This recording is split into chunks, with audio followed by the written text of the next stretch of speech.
Hey, welcome back to another episode of Life of Living Well. My name is Richard, and I will be your anchor for the new episode this week. Before we dive into the podcast this week, I want to quickly say if you'd like to know three things about Life of Living Well, you can check it out on our community website at lifelivingway.com. And every week we also release an article relating to this podcast. If you kind of person like to read it, so it's there as well to support our growth. We also dedicated a page on the blog that lists the number of books some people in the community have read and recommended for anyone that is interested in it. You can find the book on our book page on the website. So let's get started. Once again, my name is Richard, and the topic I'm looking into this week is what I call knowledge versus ignorance. You hear me? Once again, is knowledge versus ignorance. As the way I always approach this podcast is to find one inspirational quote or message from one individual that can help us to steamroll the message. This week I'm taking from the Herodotus, and he said the only good is knowledge and the only evil is ignorance. So according to Herodotus, if you embrace knowledge, then you are doing good, because your tendency to destroy yourself or destroy others is limited based on the knowledge that you have acquired over the years, over the time, and how much you apply that knowledge into your own personal activities or life. And if you're the kind of person that you prefer to just rely on your own opinion, you prefer to just avoid knowledge or information that can help you, you stay more in ignorance zone, and then you bound to cause more havoc for yourself and others.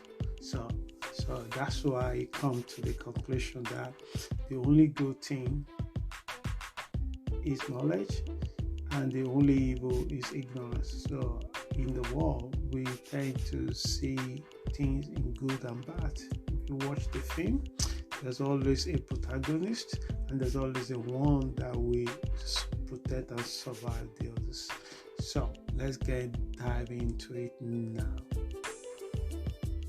What's the best way to actually approach a topic like this? Because when we talk about knowledge, when we talk about ignorance, what is knowledge look like? I resist to give the definition of what is knowledge, and I also resist to give a definition of what is ignorance. But I wanted to look into it, how practicality, how obvious it is for people of ourselves that live and work among the others. So how do you know someone with the knowledge? How do you know someone that operates from the place of ignorance? It is impossible for one person to know all things, even if you strive all your life, because we are not made to live so long to know everything. So it is impossible in our lifetime that we'll be able to know things. Most people only know things that are interested. They switch off for things that is not interested to them. Sometimes it's surprising for me when people narrating a fact that doesn't make a difference in my life now, like who won the World Cup 1965, or someone could say England. Maybe I know that one. What about the one I didn't know? Which country that all the citizens are all writers for the last 3 months of the year because of it's dark and it's cold? I wouldn't know. So no matter how we try to embrace knowledge, there will still be ignorance remain as part of us, such as day and night. No matter how much you like day, the night will still come. No matter how you want to stay in the bed all night, the day will come. It's how we find the balance to increase our knowledge and reduce our ignorance. Then we're bound to make a positive change to ourselves and to our environment. There are many things you will know, and as a result, you are bound to make many choices from an ignorant perspective. People that can read, but for some reason they just refuse to read. These kind of people have no advantage over those who cannot actually read, either because of deformity or lack of opportunity for literacy.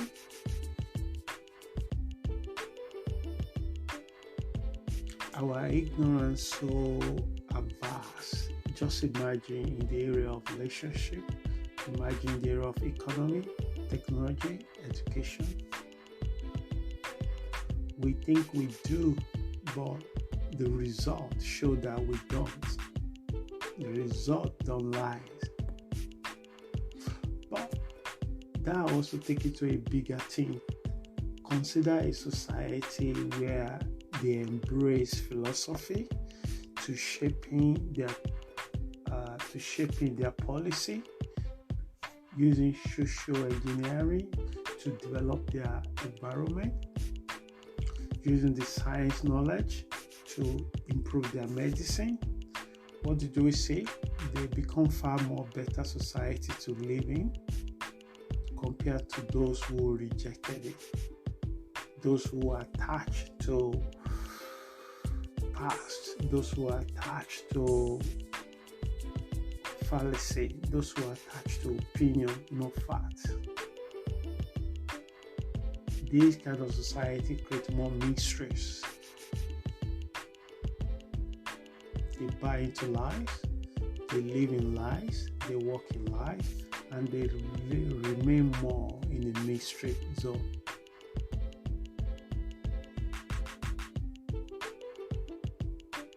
So anytime an individual or a society rejected knowledge, what happened? They get locked down into ignorance zone, and they are attracting more mystery into their own life. And believe me, the price of knowledge is not easy either. It's hard, but try the price of ignorance. You will see that it's not comparable to anything.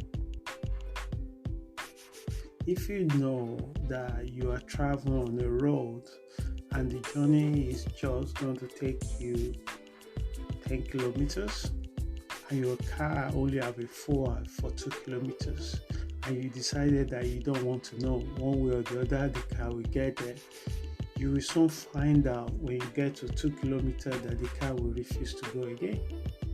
But if you are knowledgeable and you can take use of the information your dashboard is telling you, so the next thing you do is to find the nearest petrol station and fill up your car.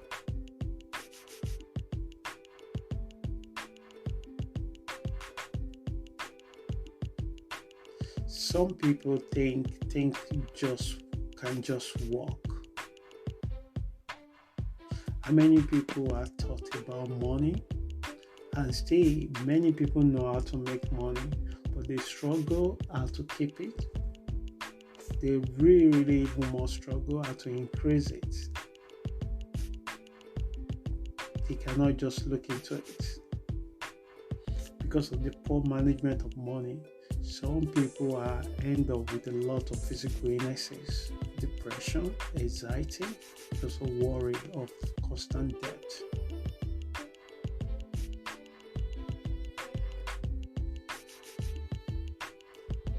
Management of money also requires skills, and these skills might not taught in school, but there's nothing stopping you as an adult to take evening classes how to manage your finances.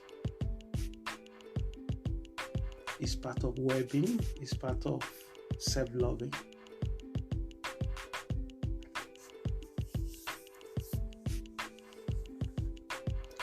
So Socrates once said, you can forgive a child that is afraid of darkness, but not an adult that is afraid of light. Again, is contrast and compare of knowledge and ignorance. Child is so naive. Children are so ignorant. They see things the way they see it. Worry about adults that we refuse to look into our own prejudices. We refuse to challenge our own opinion about an event because it's easy, it's fast, it's instantaneous, it's good for our self-esteem because our positions show that we are specialists, we are qualified in that role, we can never be wrong. I once met someone that told me that she never wrong. After talking to her for a while, it's so obvious how much she's in the wrong zone. And she doesn't understand why all our relationship is always full of dramas. Because she is the architect of all those dramas herself.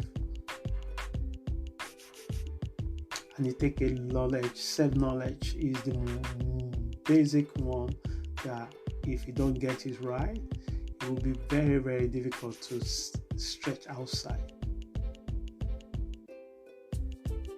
Everyone's that go or went through school are being come out with kind of certificate to show that they were qualified in this area.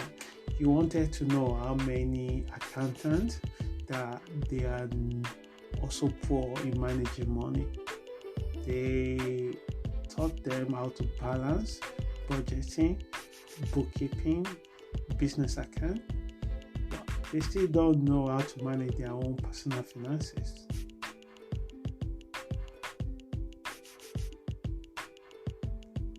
We wanted to know how many parents that blame their own parents for predicament they find themselves. And they end up raising their children the way their parents raised them the same way. You wanted to know individuals that blame their exes for the problem they have, and then they find out that the new person they're dating is just so similar and same to their exes. My friend, chose knowledge.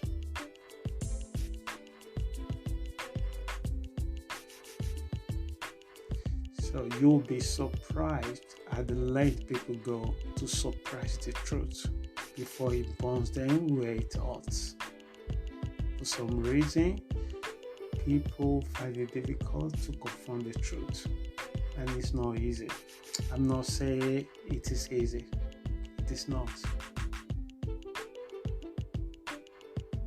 But it is better to pay the price of facing the truth than running away from it, because the price you end up paying is so much higher than the price you are avoiding to pay. As humans, the tendency to follow the crowd is so high, and they want to join the crowd without wanting to know the true way. When you put 10 people into places, when they hear that in the West things are going really well, in the East things are going really, really great, what happened?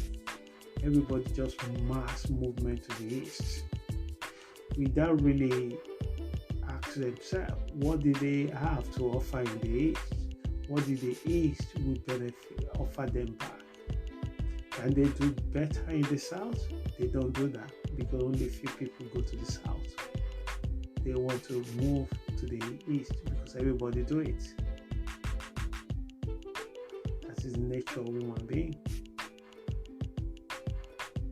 Only if you want to know, walk to your town, your street, your city. Try and approach two people. Ask them, what is the two most important thing to them today? Only will you find someone that said, I want to improve myself. I want to make more money. I want to buy a new car. I want to travel. It's what you hear. Enlightenment is not part of it. But actually, when you develop knowledge, when you embrace knowledge, you have possibility to create the life you want. And at the end of the day, the reward will come for it when you provide the services that are not just benefiting you alone, benefiting others as well. Someone will want them to pay for that. So as I'm bringing this podcast to the end today, I'm going to leave you with this.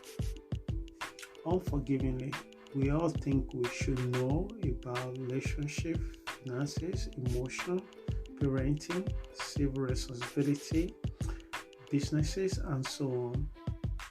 Our current schooling was not set up and equipped to cover this enormous gap. No wonder there were many mysteries in relationship, finances, well-being, self-esteem, and more. So, unless you are willing, as you listen to me right now, to look at what you do and ready to make the change where necessary, you may not escape the stronghold of ignorance on you. I hope this message helps someone. If you'd like to get in touch, you can drop me a message through our website on the form. Contact me at www.lifeforlivingwell.com. Until we meet again next week, ciao.